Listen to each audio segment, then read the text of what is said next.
persaingan menuju kasta tertinggi sepak bola Indonesia, Super League 2026-2027, kini mencapai titik didih. Dua tim dengan latar belakang yang sangat kontras, Persipura Jayapura dan Adiaksa FC Banten, akan saling sikut demi satu tiket terakhir promosi. Pertandingan playoff ini bukan sekadar laga biasa, melainkan duel antara tradisi besar dari timur Indonesia melawan kekuatan finansial dan ambisi baru dari barat. Berikut adalah analisis mendalam mengenai prediksi kelolosan. Kedua tim tersebut dilihat dari berbagai sudut pandang teknis, mental, dan catatan performa terkini, dominasi tradisi, dan keunggulan kandang Persipura Jayapura. Persipura Jayapura memasuki babak playoff ini dengan status sebagai tim paling konsisten di grup timur, mengumpulkan 56 poin dari 27 pertandingan. Mereka sebenarnya memiliki poin yang sama dengan juara grup PSS Sleman, namun kalah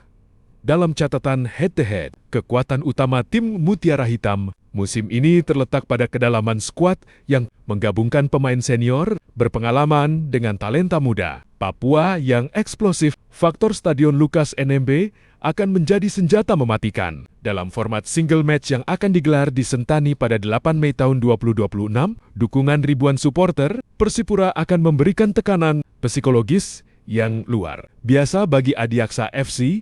Persipura dikenal sangat sulit dikalahkan di kandang. Kemenangan 2-0 atas Persiku Kudus di laga terakhir musim reguler membuktikan betapa dominannya mereka di hadapan publik sendiri. Secara teknis, lini depan Persipura yang mengandalkan kecepatan Jim Kelly Troyer dan ketajaman William Slugo menjadi ancaman nyata. Ditambah lagi dengan bimbingan pelatih berpengalaman seperti Rahmat Darmawan, Persipura memiliki kematangan taktik untuk mengatur tempo permainan. Mereka tahu kapan harus menyerang total dan kapan harus bermain pragmatis untuk mengamankan keunggulan, ambisi, dan kekuatan finansial Adiaksa FC Banten. Di sisi lain, Adiaksa FC Banten adalah kejutan besar di Liga 2 musim 202 Mei tahun 2026.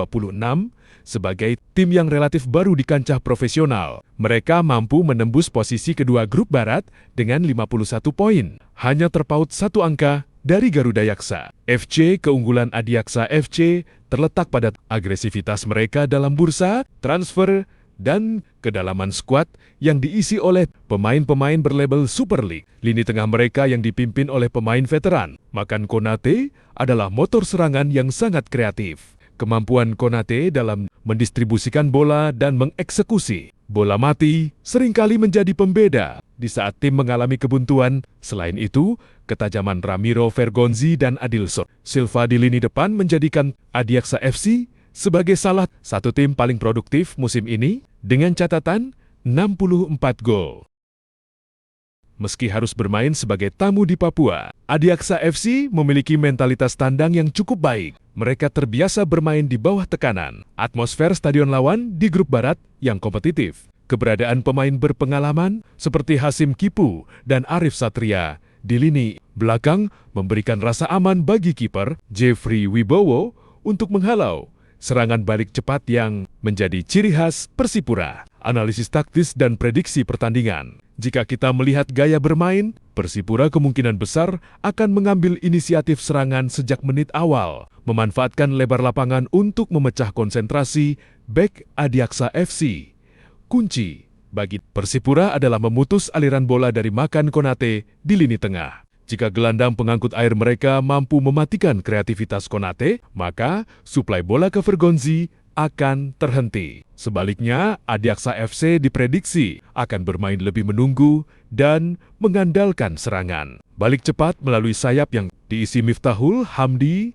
Strategi ini sangat efektif bagi tim tamu di babak playoff, di mana satu kesalahan kecil dari tuan rumah bisa berakibat fatal. Efektivitas penyelesaian akhir akan menjadi penentu utama, mengingat catatan gol Adiaksa FC yang sangat tinggi. Mereka hanya butuh 1 atau 2 peluang bersih untuk mencetak gol. Namun, faktor sejarah dan mentalitas seringkali berbicara lebih keras di babak penentuan seperti ini. Persipura adalah tim yang memiliki DNA juara dan rasa haus untuk kembali ke kasta tertinggi setelah beberapa musim terpuruk. Motivasi untuk mengembalikan martabat sepak bola Papua menjadi tenaga tambahan yang sulit dibendung oleh tim manapun di Stadion Lukas NMB, kesimpulan kelolosan. Persipura Jayapura memiliki peluang sedikit lebih besar, yakni sekitar 55% banding 45% atas Adiaksa FC. Keunggulan poin di klasemen reguler yang memberikan hak tuan rumah adalah faktor kunci. Bermain di Papua bukan sekadar soal jarak perjalanan bagi Adiaksa FC, tapi juga soal menghadapi tekanan mental dari tim yang sudah sangat akrab dengan pertandingan-pertandingan krusial. Meski Adiaksa FC memiliki skuad yang lebih mentereng secara nilai pasar dan statistik gol, Persipura memiliki kolektivitas dan semangat juang yang lebih teruji dalam situasi hidup mati. Jika Persipura mampu mencetak gol di babak pertama, akan sangat sulit bagi Adiaksa FC untuk bangkit di tengah gemuruh pendukung tuan rumah.